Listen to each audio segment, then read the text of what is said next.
Hello, good morning, good day, good evening. Welcome to BattlefieldOne Podcast, where we talk about the greatest FPS franchise, Battlefield. Okay, maybe it's not the greatest, but hey, maybe it's a bit too much. But hey, welcome. Welcome to another episode, and I have a feeling this will be a really good one. We're a bit late. I will not explain why, but that's not the point. My name's Tom, aka the Lanky Soldier, and I'm being joined by sleepy / annoyed / angry Ray Edmunds. Oh, man. Is that accurate description? That's about as accurate as it got, because I woke up late this morning to do recording, and then as soon as I got the studio fired up, Windows was like in its typical manner of, hey, it's time to update. And then I had to explain a couple of things as far as what's going on with this strike and all this other fun shit. So anybody who's not in the loop as far as the SAG-AFTRA strike goes, please do get brought up to the loop as far as what's going on with that. Because right now, to the outside, it may seem like some people are screeching and screaming about money who already have a shit ton of money. But that's really not what this is all about. There is a huge, different core issue at the core of this strike, and we're not going to get into this because it's not what this is for. But I want anybody who's listening currently right now in order to know, I'm allowed to do this. I'm fully, I'm not going to get any backlash for doing this. This is an independent production. This is not, this does qualify as work under guidelines and whatnot, but it is still cleared in order to do. I can still do work in certain video games and other things, but as of right now, I've just decided for the sake of simplicity to just not do any work whatsoever, with the exception of working with Tom. Because, Tom and I have worked for ages through a lot of different things and a lot of different instances in the entertainment industry, and we never gave a crap. I can always say this is just two friends coming together, talk about video games, and that's it. Yeah, It doesn't benefit anyone except us and the listeners. No, it doesn't. We're not making a shitload of money off of this. We're not like a nationally syndicated podcast or anything like that. I mean, we make money off of this? No. We make money? Wait, what? Subscribe to Patreon / TheLankySoldier. But I know there's a couple of people that follow my career that listen to this podcast production as well, and I know a couple of them are probably might be a little concerned that I might be crossing a picket line in some way, shape, or form. I'm not. I'm doing everything I can in my power right now in order to make sure that I don't even come close to that line. I'm very proud right now of my peers in SAG-AFTRA for finally stepping up and standing up to the issue that's at the core right now. I'm so proud of this industry right now and how and the fact that everybody is just banded together in order to take a stand against this whole issue. And it just reminds me of just how great it is in order to be a part of this community. So, Godspeed to everybody in SAG-AFTRA who's currently fighting the good fight right now. Godspeed to WGA. You guys started the fight. Godspeed to my fellow independents who are also taking a stand and putting a fight up against all this crap, because it's about time that the line in the sand was drawn, and I am very proud that it's finally happened. So with that being said, let's actually get on to the meat and potatoes of the whole ordeal. Fucking Battlefield, baby! Battlefield! Yeah! Okay. What the hell I want to say? Now I forgot what the hell I want to say. So yeah, Battlefield. So before we continue, I just want to say a couple of things myself. So we have time codes, so you don't have to listen to the whole thing. You can just listen to the specific thing you want. Just go wherever you listen to the podcast, Spotify, iTunes, wherever. Go in the description, find the time code you want to listen specifically, and just listen to that. You don't have to listen to the whole thing. So point your clicky little finger at the specific part you wish to, and use your clicky finger to clicky to it. Yeah, there's an option for you. There's a reason why it's there. Of course, I have to mention to follow our socials. I can talk about socials right now because there's so much happening right now. Well, that's some muddy ass water in of itself right now too. Cause I'll leave this conversation for the live gaming gathering podcast. Yeah, I was gonna say the SAG-AFTRA strike and this is all. This can go on our other podcast. Yeah, that makes sense. Yeah. This is just purely Battlefield, but yeah, we have our socials. Follow us while it's linked in the description. While they're still going. Yeah, while they're still going, yeah, exactly. And also, the most important thing, if you want to support the podcast, support the show, support our work, unofficial work, you can always check out our patreon.com/TheLankySoldier. We have extra episodes. You get a week early access to this podcast. And I think we do some great work on that Patreon. We record some great stuff, and a lot of laid-back content, a lot of no-holds-barred content in some cases, because we don't have to worry about demonetization. So we're a lot more laxed and a lot more a lot more open-ended on that in there. So if you guys want to hear us without restraint, you're more than welcome in order to plop the $2, I believe it is, down for the Patreon and, give it a check out. I don't even give a damn if you spend for 1 month and you mow through all the content. Hell, it's not even. Thanks it's not for even helping. Yeah, they can check out the free trial, so you can check out the free trial, listen to the podcast, and just leave. You don't, Boom, baby. Of course, it will be great that you will support us, but at the end of the day, I give you that option for a reason, so you can listen and enjoy it. And just because you're listening to us in the first place, it means a lot already. Oh yeah, and I do want to say this. I know how you pointed out that like this is a quote unquote unofficial production in some capacity, but in a bit of morale boost, allow me to tell you why that's a bunch of bullshit. This counts as experience for me. And if this counts as experience on my voice acting resume, then this is official work. Period, point blank, end of story. It's work. We're putting the work in, baby. Don't fucking call it unofficial. We've done a lot of good from doing this shit. And stop downplaying it, Tom, before I have to come across that pond and smack you upside the back of the head. Nice.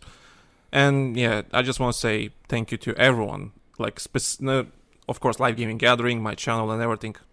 I appreciate everyone, checking out stuff. But I just have to say regarding this BattlefieldOne podcast, goddamn people, you're insane. We actually really, really growing. Like for a brand new podcast that just got rebooted after many years. Rebranded. Yeah, rebooted, rebranded. We in our 6th episode right now. Damn, it's growing. It's amazing. It's like we never had that kind of growth on live gaming gatherings. So thank you so much for listening. Thank you guys for actually caring what we have to say. It's. I mean, talk to us on socials, whatever. Send us an email, and whatever. And I do need to specify. I'll link it in the description so people can email us or something or follow socials and just tell us what we think. But anyway, so thank you guys for listening because it means a lot and it actually motivates us to do more and do more in life. It's not even a joke. Yeah. It's not a joke. Like I just said in capacity, like this is quote unquote official work for me. So this helps keep me going. This keeps my chops sharp. This keeps skills sharpened in a way. Even though we're really only recording once or twice a week, if that. And okay, it's not the most professional production out there, but name me a fucking top podcast or a podcast that's out there that's like really big up in all official context and everything is fucking sanitized and it does great and stays doing great. I mean, I'm proud of the work we fucking do here. I'm not even gonna lie. This whole production we kind of started on a whim. I mean, shit, and now look where it's at now. I'm proud. I have no regrets, baby. If we continue do this as usual on a monthly basis, if people actually really like it and we actually get this monetary support to do more, ladies and gentlemen, I am not saying no to making more episodes in a month. Oh, hell just no. Saying. Hell just no. Saying. Just saying. If the demand is there, we're there, baby. Yeah, just saying. So anyway, let's talk about Battlefield. So, today, we're going to talk about story. What the theme of the games, the stories of the game, how important the story is, and all that kind of stuff. How much it is important to the context of what the fuck you're doing in multiplayer. Yeah, and the multiplayer story and all that kind of stuff. I know some people don't really care about story, but it kind of is important. Also, again, another segment before we continue to this main topic, I just want to talk about the new game mode that came out on Battlefield 2042 called Control. And you know what? I like that. I like that mode because this is the 3rd mid-season event they're doing. And for the last 2 events, they had a different game mode and different cosmetics, blah, blah, blah. I don't care about cosmetics, who cares? The meat and potatoes always been the game mode. And the game mode itself, Control, in this season is actually really interesting. And basically, Ray, I know you haven't played it yet, but basically how it works is you have 12 players on each side, 4 flags at the start, and the holder you hold the flag, you get the points, and it disappears, and then you have 3 flags, and goes with the same flags. Then disappears, and you have 2 flags, and then at the end you have 1 flag, and everyone are fighting for that one last flag to win the game. It's kind of like Conquest meets King of the Hill. Yeah, and it gets really hectic at the end, and I can imagine. And you can't have vehicles at the start of the game.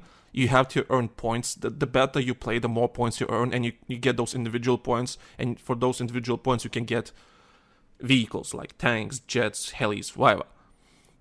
Which is a really interesting idea. I actually like the game mode. It needs a bit of refining, don't get me wrong. But as a nothing is perfect out of the box. I don't give a damn what game it is or what game mode it is. Nothing is 100% perfect out of the box because a developer can really only assume what a community wants. And that all depends upon the analytics and data that they get handed and what the trends are at that current time, because in some cases, data points are like 6 months apart, and the industry can change really quick in 6 months. I mean, you look at how quick Battle Royale started propagating. It was like, 6 months to a year, and everybody and their mother was doing fucking Battle Royale games, and some got it at the ground floor, and they're doing quite well nowadays, and some got in too late, and them trend chasing kind of screwed them over. So at the end of the day, when a lot of people go, well, why this isn't really topical or this isn't really up to date, it's not really necessarily that it's not up to date. It was up to date at one point in time based on analytics that the developers were handed based on how the people they polled too. It doesn't matter. It depends upon who you poll and say, is this a good feature? Could this be a good feature? Would you want this? Et cetera, because not everybody is the same. So like even that, trying to rely on analytics like that, it's not a 100% science. So when people start clamoring and screaming and losing their minds that something's, not quote unquote, within the current standards of gameplay, that kind of makes me chuckle a little bit because it's like, y'all do know that the nuts and bolts for that mechanic was implemented like a year and a half, 2 years ago, probably when said thing was quite popular.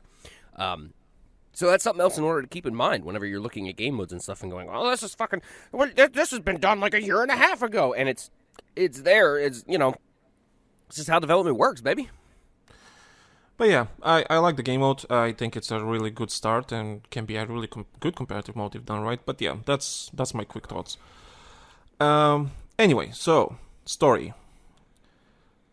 Why is a story, Ray? What you would describe a story in a video game? For a single player game, it is the core immersion aspect of a single player game. You are there specifically for that for the most part. There are some people who can sit down and play a video game and not give a damn about story and just care about mechanics and everything like that. God bless them. I got nothing against people that are like that, but for me, immersion is a very big important factor of a single player game. Story is like the main crux of that. Now that's not saying that multiplayer games are not capable of having a story to it. In a way, 2042 has kind of done that and relatively decently. Granted, they haven't really done a lot of world building or anything with it. And I could sit here and speculate why 6 Ways from Sunday and probably not even be remotely right. It might just come down to, well, we just didn't want to invest the time and the money in order to do it. But you look at Battlefield 4, which is a game that I constantly harp on. There is a story going on in between all of those multiplayer maps. There is a story as to the process of the war that is going on around them and the after effects of the single player campaign. Because if you think about it and you pay attention really carefully, the Battlefield 4 multiplayer setup is basically a continuation of the single-player campaign. Like, everything that happens after that fact is technically, quote-unquote, the battles and the war that followed that whole incident. Now, I understand that some people are going to go, well, wait a minute, dumbass. Battlefield 4's ending, they gave you 3 different things that you could do. What's the canon ending? Well, the canon ending is the Valkyrie goes boom, period. I have a lot of things to say about the multiple endings regarding it, but anyway, that's the point. But again, one ending is quote-unquote canon, and it's the one where the Valkyrie gets destroyed, period. That's it. It's been said, it's been stated, it is what it is. Junjie dies at the end of Battlefield 4 per canon, and then the war ensues as a result. People can point and pluck other ways, but that's exactly how it goes. So all of the fighting in multiplayer after the fact is quote-unquote all of the battles and the war that supersedes all of those events. And it's done very well. Not a lot of people picked up on it. You get to Final Stand, that's like the end game content where things have finally reached a head and a peak of technological development, and now we're looking into technologies that happened in the 2045 or the original 2142. I'm sorry. that precurses that technology, and we kind of have that in 2042. Granted, we don't really have like a prevalence of like huge walkers and shit, but we have robots. We have robots that walk. I mean, there's a fucking dog that runs across the map, for God's sakes. So it still kind of ties in together, even though one never mentions the other directly.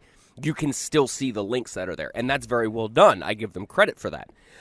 You could even argue, there are some people who argue that all of the Battlefield games are tied together in some way, shape, or form.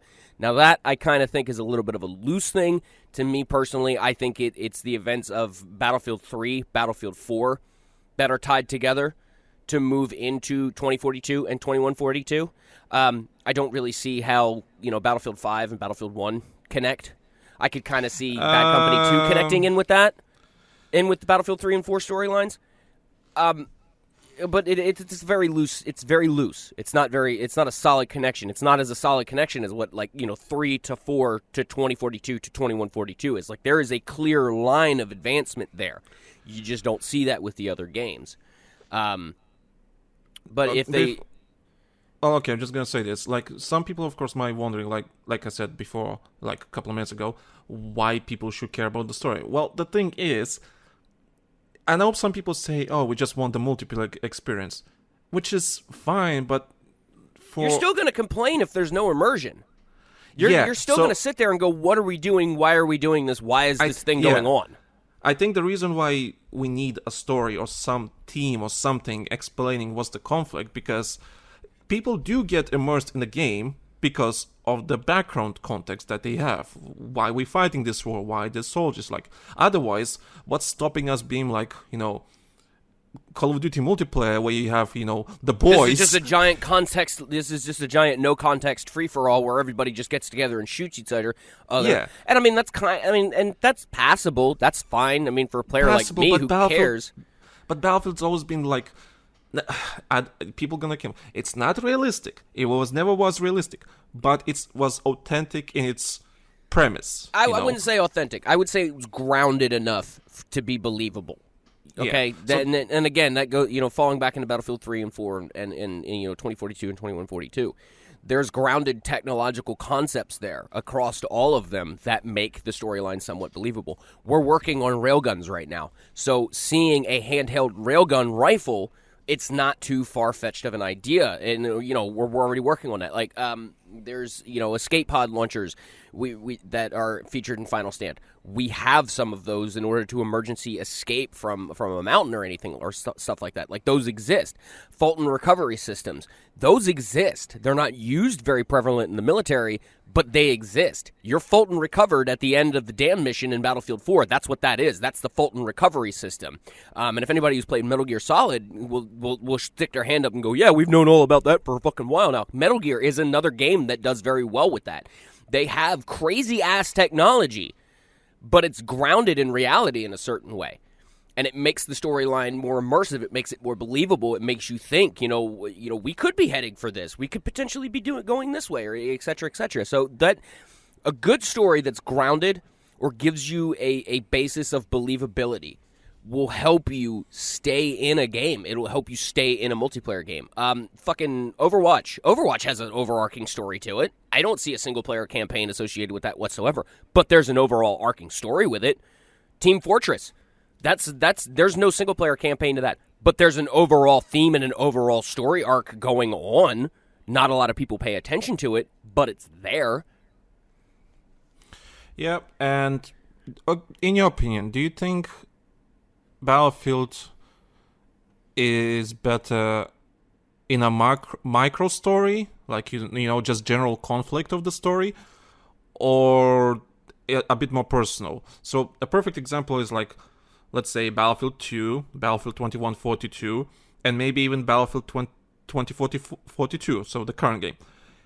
That's more like a macro story, just because you know the sides of this, which sides are fighting and what they're fighting for, and that's it. You don't have any characters, no nothing. You just There's two no nations world fighting building for this. around it. Yeah, so that's the general idea. That's the basic explanation, what the premise of the multiplayer game. And then you have a more personal single-player stories like Battlefield 3, Hardline, and Battlefield 4, which they kind of and Bad Company 2, of course, they're like focused on the individuals themselves. Which one you think is more important for a Battlefield game? I would say it's a little bit of everything, because again, I harp back on to, let's make a basis of comparison here. Let's compare the storylines and the overall arcing theme between Battlefield 3, 4, 2042, and 2142, and let's also look at its competitor who did something similar, Call of Duty. They had an overall grand story between Modern Warfare 2, and Modern Warfare 3. Now, some hands would argue that, it just kind of fell off after a minute, and it wasn't what... And I can kind of understand that, because, that is a long time in order to kind of, do as an involved of a story as what, Modern Warfare did with that conflict. It was very good, in my honest opinion. I feel like that was a very well-done story arc. Now, Battlefield does stuff similar, but it's not as grandiose. It's not as obvious. Like, the connections between 3, 4, 2042, and 2142, they're subtle. They're there. If you're paying attention, extremely subtle, yeah. Yes. You can pick up on them, and you can say that these games are all connected, but it's not in a blatantly obvious way like, say, Call of Duty did with, Modern Warfare 1 started the conflict. This is like the precursor to it. Modern Warfare 2, it's like when the conflict finally gets to the head, gets heated towards the end of it. It's the invasion of America at the end of Modern Warfare 2. And this is me talking about the classic ones, not the remakes, because I have no fucking idea how the new ones go. And then you have Modern Warfare 3, where that conflict has gone full fucking scale. And I'm assuming, because I haven't really finished it, it comes to a conclusion, or at least a reasonable conclusion, at the end of Call of Duty Modern Warfare 3. God, I hope they didn't leave that game open with a fucking cliffhanger at the end, but they probably could have. But that's very well done. I like seeing games that do that carry story elements over from the previous and build upon them and continue to do so, especially in a military shooter like that, because it gives me context as to what the hell it is I'm doing, okay? Why am I at this military base? Why do I want to take these flags? What's going to happen after this multiplayer match that, is supposedly tied into the story, say what's supposed to happen when one side wins? What's supposed to happen when the other side wins? 2042 doesn't really do that. 2042 is just kind of like, here's a sandbox. We're gonna dump 120 some players into it. Just go kill each other, and there's kind of some subtle touches being thrown around here. If you look at a Modern Warfare 3 map, which I'm sure there's a couple of them that are actually set in New York, you can have a context as to what's going on. You're on the Americans. You're repelling a Russian invasion. You're the Russians. You're trying to invade America. Cut and dry. Period. Point blank. End of story. We could point at Battlefield 4 map, Siege of Shanghai. America's trying to invade Shanghai. The Chinese are trying to repel them. It's cut and dry. It's simple. It exists. Now you look at 2042. They give you a little blurb as far as what's supposed to be going on in the beginning. The way I see Battlefield 2042 story is like nonsensical to me. Like, I get the idea, okay, the world is went to shit, global warming, satellites, some stuff. Okay, cool, you gave me some context. But at the end of the day, it just feels like salt on a shitty dish. Yeah, to me it just feels like, okay, so we have USA and Russia. Okay, what about other countries? What's this, just because, what's the point of politics if we literally have two superpowers just fighting each other? Like, what's the point? Like, well, hang on, because if you paid attention to the quote-unquote story of Battlefield 2042, supposedly a lot of smaller countries folded and merged with the larger countries. So that kind of gives you the context of where the fuck everybody else is. It's very lazily done. I have no idea what that. Yeah, I have no idea what that came from. I have no idea, because for me, I'm just thinking, okay, so what happened to other nations? What happens to the African nations? Do they rose to becoming more powerful? Stomping because through more fucking Egypt. Where's the Egyptian army? Yeah, where's the Egyptian army? All the refugees from Europe and so on coming to Africa, maybe making those nations stronger, because it's not just refugees. It's just like people with multiple talents and education, all that kind of stuff. I'm not saying African countries are less educated, but the way the economics work in Africa right now is very rough. The part that irritates me the most about 2142 story is the concept of this. You're a soldier without borders. Okay, that's kind of nifty. But the way it explains your ability in order to just randomly go from one side to the other is just like, oh, well, you're a free merc. You go where you're needed. And it's like, does my character not have a stand on the conflict? Are we just fucking hired guns? Is that all this is? It's not even that. In the game or story, whatever, I don't know, the story, whatever you want to the call quote it. unquote story.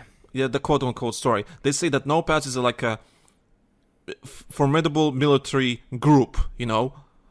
So I'm like, okay, are we talking about like a nation strong, or Private they're just military corporation, you know, just a band of, yeah, that confuses me. Like they never explained, and I understand why they never explained, because Is this a military sans frontiers type deal? Like we're ripping off Metal Gear Solid 5 in a way, you know, because that's what my first thought was. Is okay, we're fighting for a group, we're fighting with a group of soldiers. I mean, we're in a group of soldiers who are basically MSF, military sans frontiers, you know, soldiers without borders, soldiers without a country. Is that what it was? And then it was like, well, now you're fighting for this side or this side. And it's like, okay, so now you're telling me that the organization that I'm a part of doesn't take a stand on either side of this conflict. As much as in the beginning, some of the cinematics and everything that they were playing leading up to it, it made you feel like, oh, well, you're fighting for good and you're trying to keep humanity alive. And it's like, okay, so we're going to do this by fighting for either side at any given time, depending upon what's convenient for us. That's not doing anything. That's being chaotic neutral. That's all there is to it. yeah. So that's my gripe with 2042 story. Question I is, really like, wish they would have just solidified that a lot more. Like, I'll harp on this again. They had a prime opportunity. Now, again, because Michael passed away, they kind of lost their ability to do this. But they could have done some clever writing and said that, Irish passed away in a conflict or something like that. They could have done something to explain Michael's absence throughout this. There was no reason they couldn't have done, like, short form, 2.5, 3-minute CGI films to give more context to this story. And it wouldn't surprise me if they were planning it, and maybe Michael's death is what stopped that from happening, but it shouldn't have been the excuse in order to stop.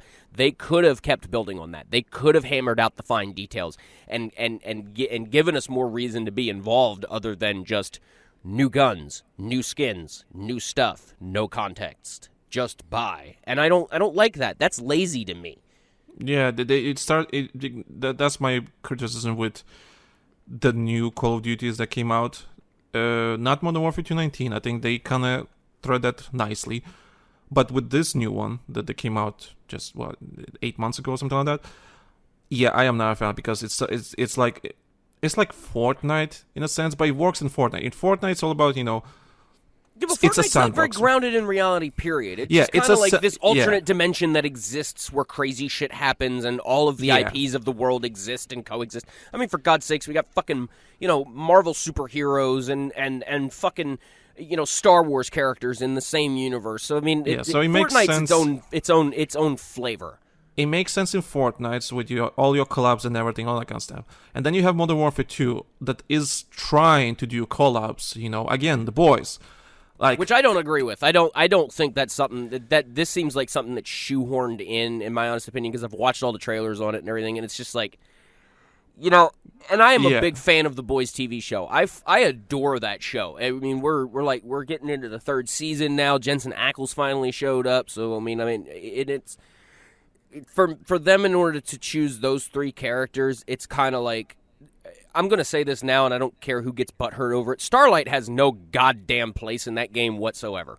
It should have been Black Noir, Homelander, and fucking Soldier Boy, period. Those 3 should have been the ones. And the fact that they shoehorned Starlight in like this was just an excuse for me, in my honest opinion, to sell gold, shiny, and white guns. Yeah, so that's my criticism with the new Call of Duty.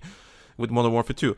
It's basically just collabs, but collabs don't make any fucking sense in the You're not getting premise any of the game. context to it. What the fuck? What are they doing here? Now you're telling me that Call of Duty exists in the same universe as The Boys? Is that what's fucking going on here? Has this always been a thing? And the funny thing is, so they have a co-op experience in Call of Duty, right? And it's basically, and those co-op experiences, they call them Rays.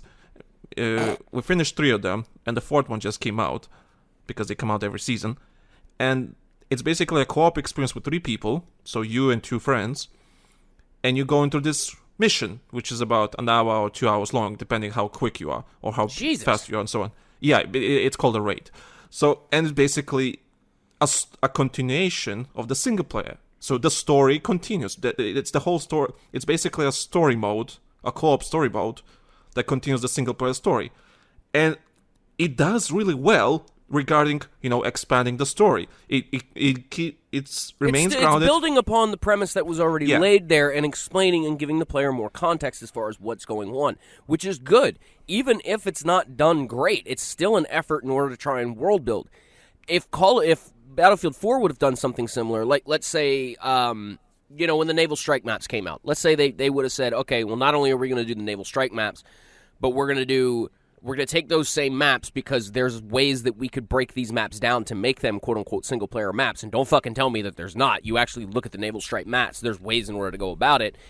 They could have said, okay, well, we're not only are we going to do multiplayer maps on these maps, there's going to be a 1 or 2 mission single-player campaign on a couple of these maps that are co-op or they're just strict single-player in order to give the player more context as far as what's going on. Now, imagine if they would have done that with every DLC. If they would have done, even 1 or 2 missions, that's it. They're just enough to give context as to what's going on in the maps.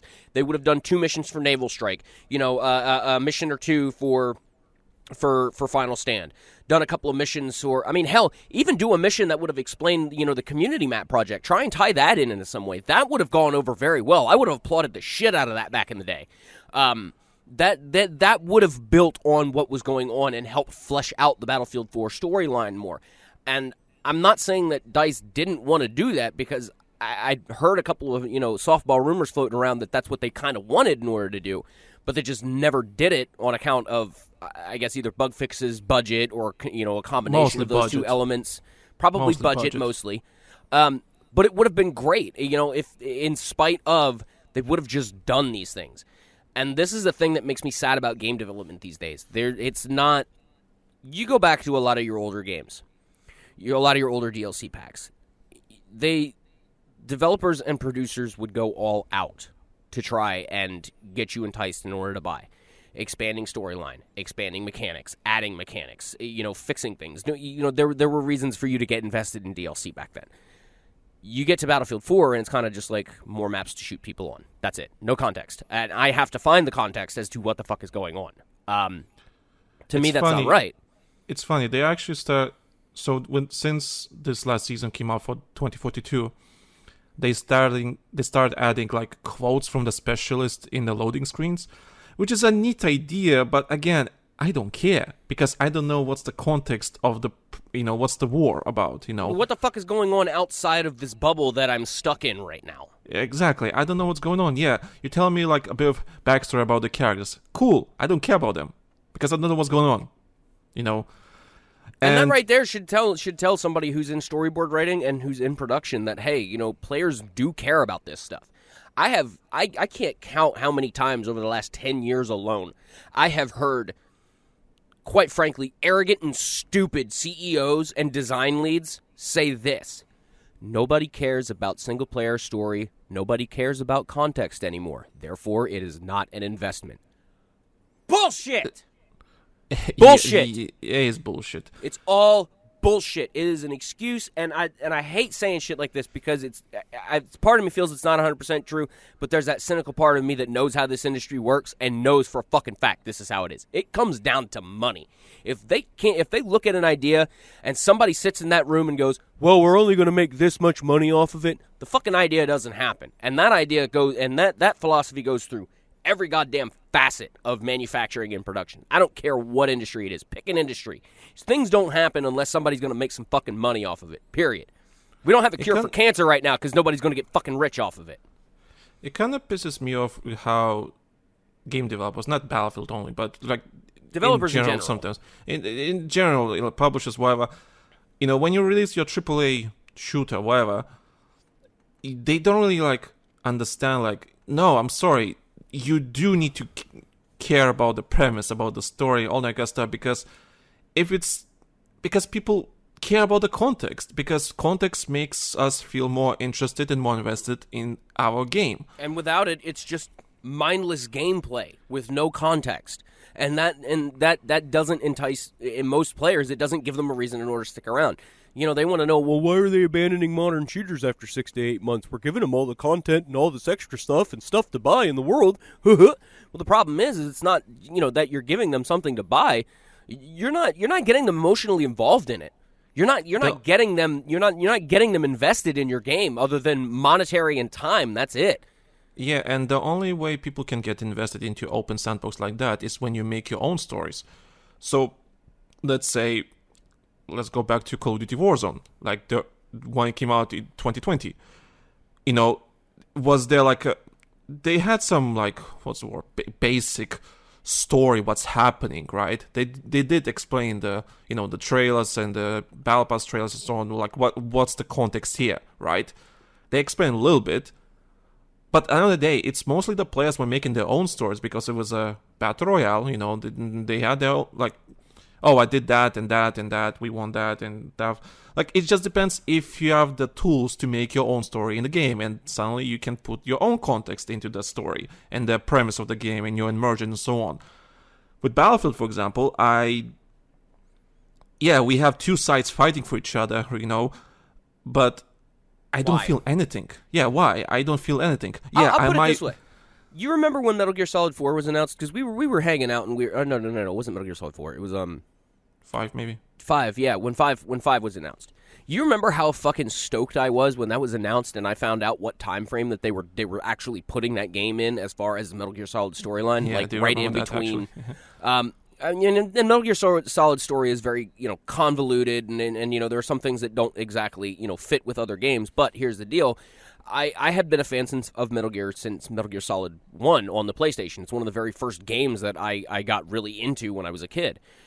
With a game having an immature rating, I'm sure there's some people out there going, oh my God, you were playing shooters as a fucking 13-year-old? What's wrong? Yeah, shut up.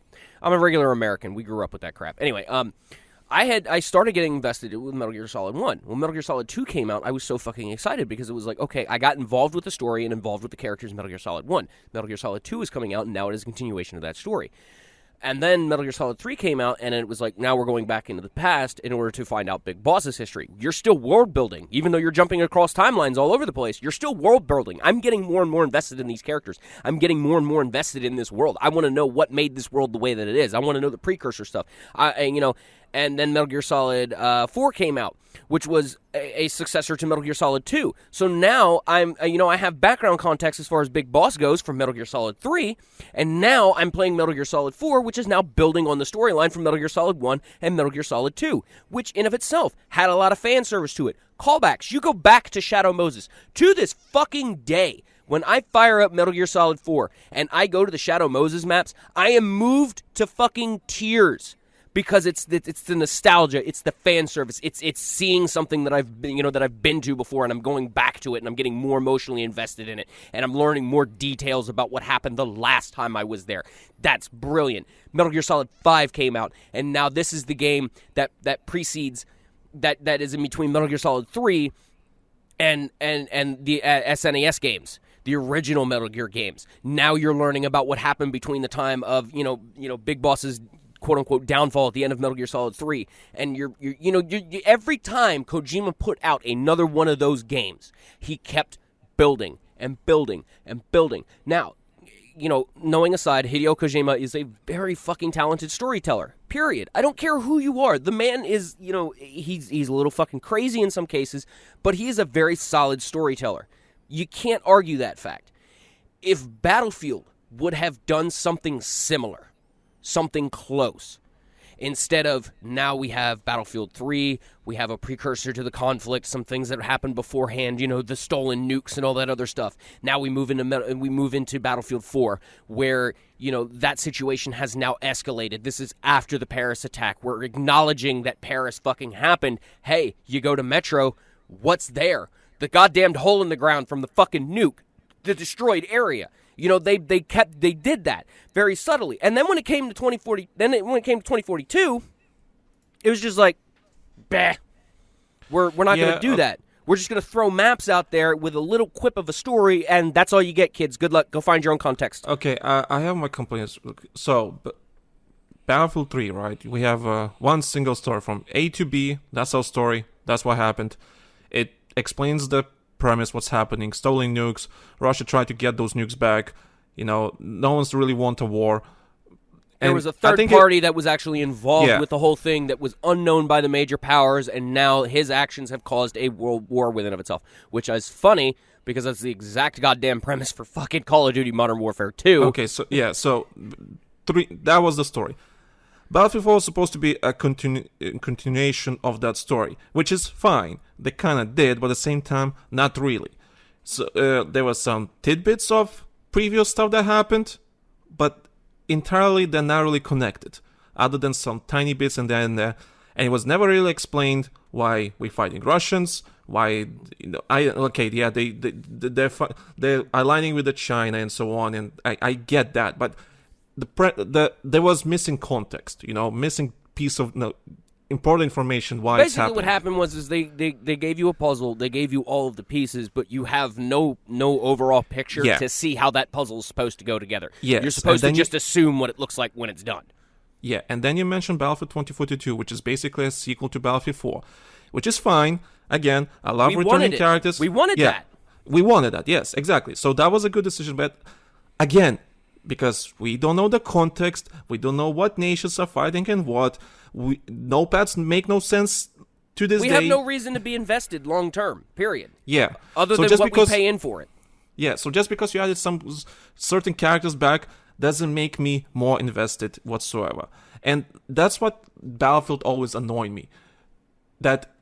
And people, I see it in other fandoms. I see it in Marvel. I see it in Oh DC, my God! I was just about to bring that up. I was just about to sit here and be like, "Listen, let's look at this from another entertainment media. Let's look at the MCU. If the MCU did not have, before you continue, just gonna finish this, so I don't forget. Basically, what I am annoyed most about is the little details. Like the railgun, for example, it was in Battlefield 4, and we have it in Battlefield 2042, and it's updated. It's updated and everything, but it's not the same. It doesn't feel the same. It doesn't, like, there's missing pieces that were supposed to be there, but not there. It make no freaking sense to me. So, and it happens with Marvel, like, oh, why certain character was doing that, or had that, but he doesn't have it in the next movie or whatever the case may be. Like, small details, really small details. And I don't think people realize, working on these games, or these shows, or whatever, like, some people, I remember reading like really interesting comments from directors and so on, and movie producers saying, we want to tell a story, our story, we don't want to focus on something else that happened. If you're making something in that universe, whether it be Star Wars, Marvel, whatever, you have to have consistency. Yes. Ryan Johnson for episode 3. Who gives a damn about the past? Here's my fucking story, even though it's still in the same universe. No, if you're making a movie in the same universe, you need to make it connected. Make your own story. Yeah, definitely. Let's make it even connected. Look at Star Wars. Imagine how much of a clusterfuck that series would have been. Okay, now when George Lucas started out, he made I remember seeing some older interviews that he wanted to start with part 1. But he couldn't tell that story because of technological limits and everything like that. So he proceeded to move and tell the middle of the story first. Now, imagine how fucked Star Wars would be, okay? If George Lucas made those middle 3 movies, they did as well as they did, and then they went back and did the prequels, and not a goddamn element from the prequels. I mean, midichlorians put aside. Let's not dig into that fucking hole right now. I think I don't mind midichlorians. I think it's just a scientific explanation. Yeah, it's just an explanation, and it's really not really one in order to take home anything for. It's just kind of like a here it is. Just like Metal Gear Solid does with nanomachines. Why does this happen? Fucking nanomachines, duh. But anyway, now imagine what would have happened if they would have done those first 3 movies, and not a goddamn thing that happened in any of those 3 movies made any fucking sense or connected at all to the other 3 episodes, the original 3, quote unquote. Imagine how much of a clusterfuck that story would be. Now, if you pay attention to the prequels as much as people want to shit on them, they were very well done. There were a lot of elements that happened in those 3 movies that explains why things are the way that they are in A New Hope, The Empire Strikes Back, and in Return of the Jedi. Now, what happened with the sequel trilogy is, and here is the prime example of why consistency is king in storytelling. You got 3 fucking movies that barely tie with anything other than the fact that the fucking characters exist. There's no callback to anything that happened in any of the previous 6 movies, period, other than Anakin Skywalker was a thing. That's it. That's really the only hard callback. And, Palpatine somehow survived all these fucking years. Which I haven't even seen the third movie, and I'm fucking shitting on it. Oh, you're not missing much. Trust me. I know I'm not. Saw that. Oh, I seen it in the cinema, and I was...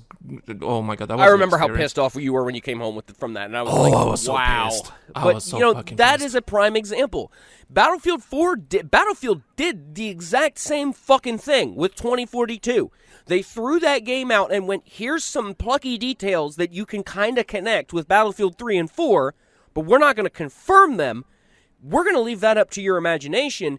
Instead, we're just going to give you more places and more guns to go shoot people with and go shoot people on.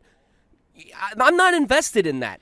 I get invested in Star Wars because it's a grand overall arcing story. And as far as I'm concerned, that fucking series ends with Return of the Jedi. I don't give a fuck what anybody says. Anyway, Star Trek. Star Trek did it really fucking well with Picard Season 3. If you haven't seen Picard Season 3, fucking skip the first 2 seasons. You don't even need to. Watch the fucking 3rd season and how much connects with the next generation, with the original television show. And see how well they fucking did that. And there's a reason why the fan base says, fucking watch just the 3rd season. Strange New Worlds does a really good job with it. There are franchises, there are entities that are out there that are doing this very well, and they're doing very well, and they're continuing to appease their fan base and do very well. You look at 2042 and how hard that's fallen. I firmly believe a lot of the reason why the community hasn't stuck around and stuck with it, it's a lack of engagement, period. You're not engaging your audience. You're not engaging their brains. The only thing you're doing is engaging their wallets, their thumbs, and their FOMO. That's it. And that only holds somebody's attention for so long. Yeah, and that's why I'm really annoyed about this. Just the little details. For example, a perfect example, again, going back on COD. In the 2.19 Modern Warfare, for example, a soldier, when you call a kill streak, right? You put a hand on your radio and you call it in, right? It was a simple hand movement. There was no fancy tech or anything. It was just a radio on your shoulder. Yep. And you press it, you call UAV. Then in the second game, when you want to call a kill streak, you have this fancy futuristic tablet with really nice fancy graphics. You gotta press 6 different buttons, and it's like, fuck, I'm in a firefight. Just get this goddamn thing rolling. But it's not even that. But the point I'm trying to say is it's not important. It's still the same function, still the same game mechanic. But because you whip out a futuristic tablet comparing to your small average radio that you always use in military, what the fuck happened in those 2 years that your soldiers are equipped with the futuristic tablets that you can call a kill streak? It's not a big deal, but little details like that do matter. So we're going back on Battlefield 2042. The railgun, right? Why is it so bloody different from the original? Sure, you can say a prototype, but is it that type of prototype? It functions completely differently, looks completely different. It's nothing alike like it was the original one, and it's people don't really maybe not notice straight away, but subconsciously people do notice that something is different, something's not right. And that's why I think it's really important to have someone somewhere in the writings team or a game design team, whatever, just to make sure that your details connect. Someone needs to be there. Well, no, we can't have that because we have that. And if you want to have that, make sure that it's connected to that old thing. The other thing is the easiest way to make this happen is again, and I look back at Star Wars. The reason why those 6 movies worked well together is because George Lucas, there was one mind that was in charge of the whole entire story of it. You look at the other 3, and how little Lucas had his fingers in on it, and how crazily just bad those movies are. That's a prime example of not only consistency in storytelling, but consistency in the person who's telling the story. I'm all for team collaboration work. I really am. But there still has to be, at the top of any kind of story development, the one voice, the one brain who can stop and look at everything all tied together and say, yes, this is going to work. No, this is not going to work. Hey, wait a minute. You forgot this event. You forgot this event. That's a good idea, but it doesn't play. It contradicts this. It doesn't work with this, et cetera, et cetera. You have to have that one brain at the lead that is saying what can and cannot be canon. Another example, again, Metal Gear, Hideo Kojima. He was at the forefront of writing and storytelling. He was the lead writer, the lead director, period. One director made sure that an entire overall story arc made sense and all tied together perfectly well. How much money do you want to bet that Battlefield, between games, very seldom had the same exact people working on the storyline? And that might be a very rational explanation as to why 2042 is the way that it is. Because a lot of we know a lot of the people that worked on Battlefield 4, they're not there anymore. We knew this. They were gone after what? Battlefield 5 was halfway done. Yeah. They started leaving. So to see 2042's storyline in the state that it is, it saddens me. But on the aspect of that it's not the same storyteller, it doesn't surprise me. That is just as equally important. You have to have the consistent storyteller. It doesn't necessarily always have to be the same person, but they have to be of the same mindset. Star Wars, the latest 3 Star Wars movies, directors flat out said it. I don't give a damn what happened in the other movies, and it shows blatantly. Yeah.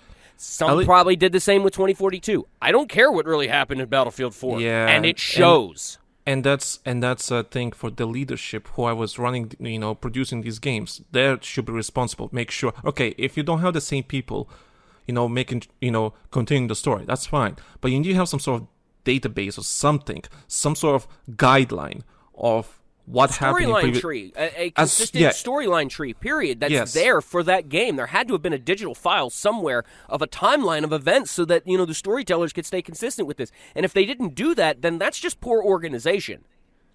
And, okay, so as we're talking about this, what do you think the next game should be? Do you think it should be another game in the series or should be a complete reboot with the story? I think realistically, what I think they should do is I think they need to kind of start from zero again, because so many things have contradicted other things. They can take all of the elements of the whole, overall story from 3 to 24 to 2142. You can still take all of those elements and make a good, coherent, consistent story that goes from point A to point Z. It's possible to do. And it's possible to do within the context of Battlefield. The elements are there. The puzzle pieces are there. I just dropped my phone. What they need to do is... Excuse me. What they really need to do is they need to put the work in as far as the storyboarding and as far as the story goes. They have to put that work in if they want to make the story be as potent as it needs to be. Because in my honest opinion, that has been what Battlefield has been lacking as of late. If 2042 would have came out with a single-player campaign, even if it was just like a fucking 45-minute single-player campaign with a couple of missions, it would have given me some context as to what is going on. And I probably would have been a lot more invested in that game. But because they failed to do that, because they thought that, short quips was going to be enough for an audience to stay engaged with, I have now lost any investment in it. So as far as I'm concerned, 2042, storyline-wise, it could be non-canon for all I fucking care. Well, it's not like all other games have any connected story any other than just, small threads. Correct. What they need to do is they need to sit down. They need to hammer out the entire timeline of events that they need to go for. The main beats.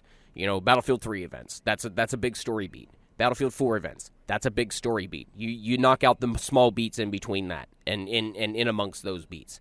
Then you move into 2042. Okay, let's hammer out the beats as far as what happened after Battlefield 4. Let's expand on the story beats that we did in that.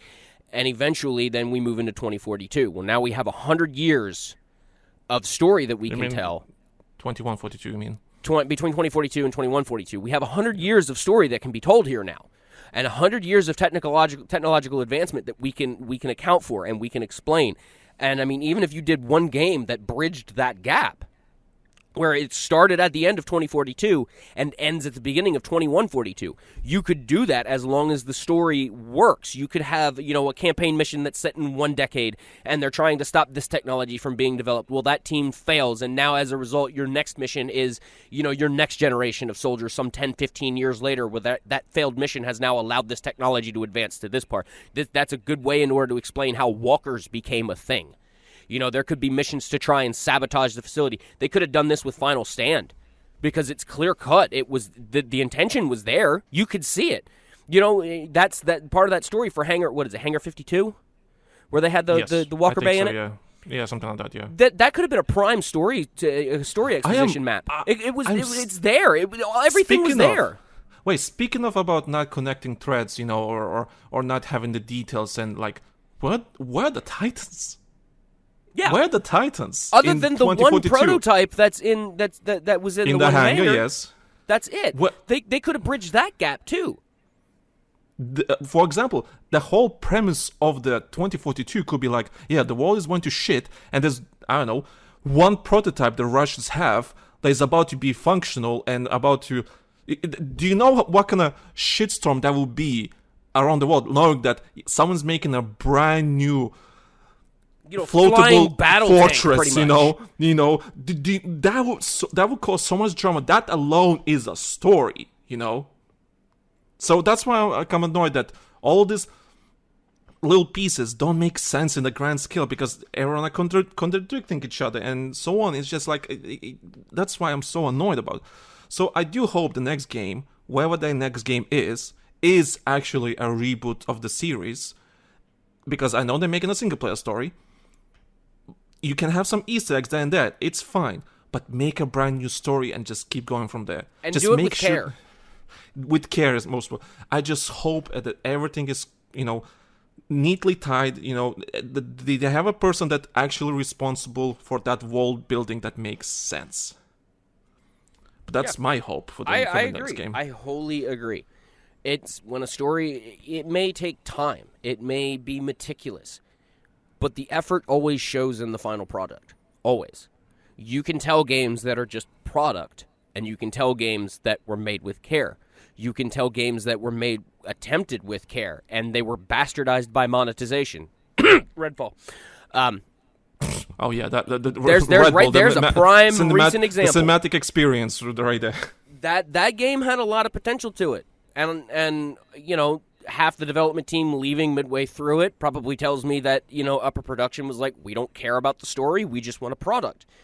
And it's showing in some aspects that, you know, developers care about this, because independent productions, they're running circles around AAA in some aspects. There are AAA productions out there, or you know, independent productions out there right now that are putting more effort into story, and it's paying off in the long run for them than what is happening with AAA, where it's just like, let's shit out a product every month for the unwashed masses to consume relentlessly, and that's all we care about it. You can't do that. You can't take filet mignon, okay? Take the flavor out of it and take everything that makes it good and industrialize that product and expect everybody to fucking eat it, because it's not the same thing. And anybody who's got a brainstem can tell it's not the same.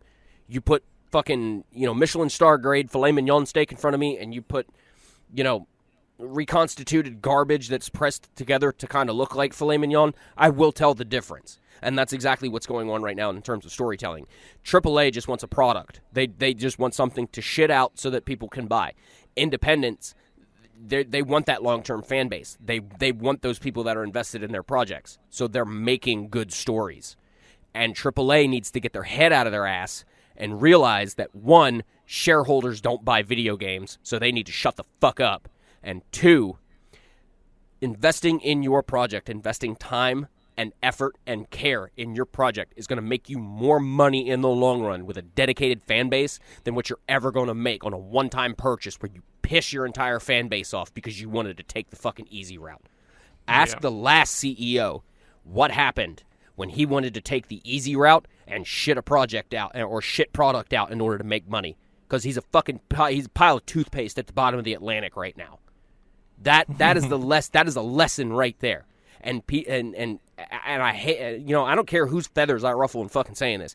People at the top, same thing with this whole SAG-AFTRA thing going on right now. People at the top, it is time for you to remove your heads from your anal cavities. The time is now. The shoehorns are out.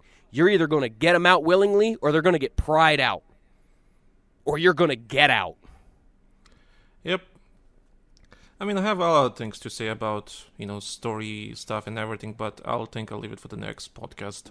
Oh yeah, we're big sticklers for storyline stuff. I mean, I can talk like about this for hours and hours, but I want to see how people react. would people want a longer podcast though? That's so for the people that are listening, please let me know if you actually do want longer podcasts, more than like an hour and something. Maybe 2 hours. I don't know.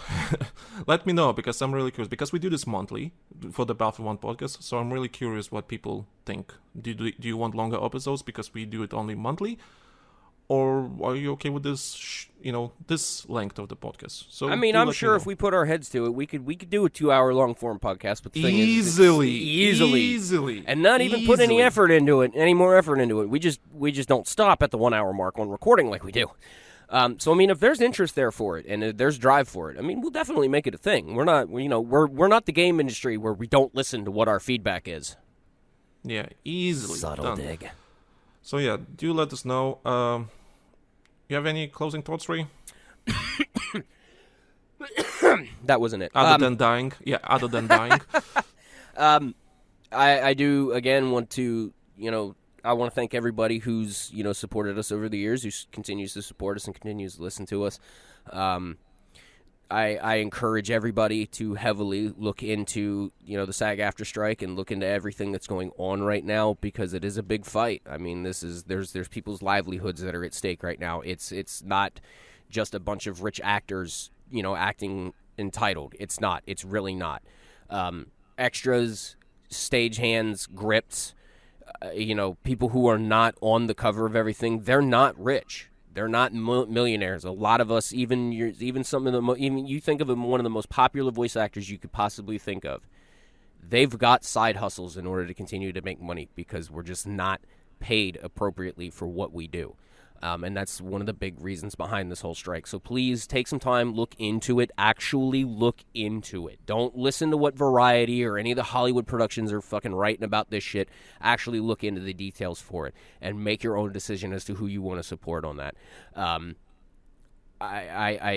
You guys are always so important to us. Our audience is you guys make us what we are. You guys give us a reason in order to, to continue to do this. So thank you guys for your support. And I hope you guys can also support my peers and my fellow actors in this time. If you notice that there's an actor that's struggling out there, it's got to GoFundMe up, kick in $5 or $10, help them out, because nobody's working right now. I'm not even really working for any money right now, because I want to make a stand on this as well, even though I'm not union and I'm not attached to it. Support them. If SAG-AFTRA calls for boycotts, help them out. Just this fight needs to get through, because this is going to set a precedent for a lot of things in every industry, and it's not just video and it's not just entertainment and movies. It's every medium that this precedent is going to permeate its way into, one way or another. Don't openly support AI projects that are just ripping people's audio and doing stuff. Stop supporting that crap. You need to let these producers know, and you need to let these people know that this shit is not okay. And actually support the people who put the work in. So I'll get off my soapbox as far as that goes. But thank you guys for listening. Thank you guys for being supporters. That's about all I've got to say. And again, just support the strike. Look into it and support it as best as you possibly can. That's all I'm asking. Yep. And on my end, thank you guys for listening. Thank you guys for actually interacting with us. Do let us know if you want longer episodes. Let us know what you want to hear. Maybe given topics, whatever. We have topics, so many, but give us feedback, whether you like what we're doing or not. Hey, if there's something we're doing you don't like, let us know. We'll fucking change it. We don't care. Leave ratings, of course, on Spotify, iTunes, and so on, because it does help for other people to find the podcast, which I can tell it does help, because like I said at the start of the podcast, we're getting a lot of new listeners, so thank you so much. And if you do want to support the podcast, you want to support what we do and so on, do subscribe to Patreon, or get a free trial, whatever. Listen to the extra content, get that early access, whatever that may be. Support us, and it does help out. And or worst case, go on our YouTube, like the Lanky Soldier, and just watch our videos. That also helps, Whatever, the algorithm requires engagement. Yeah, however you want to support us, our work and so on, do whatever it doesn't matter. I'm just glad you guys are listening to us, and that alone is worth a lot. I agree. Other than that, I have nothing to say. I guess we'll see you guys on the next one. We'll talk about Battlefield, of course, as usual. And yeah, that's good. Good night, good luck, and have fun. Thank you guys for listening. We'll see you guys on the Battlefield.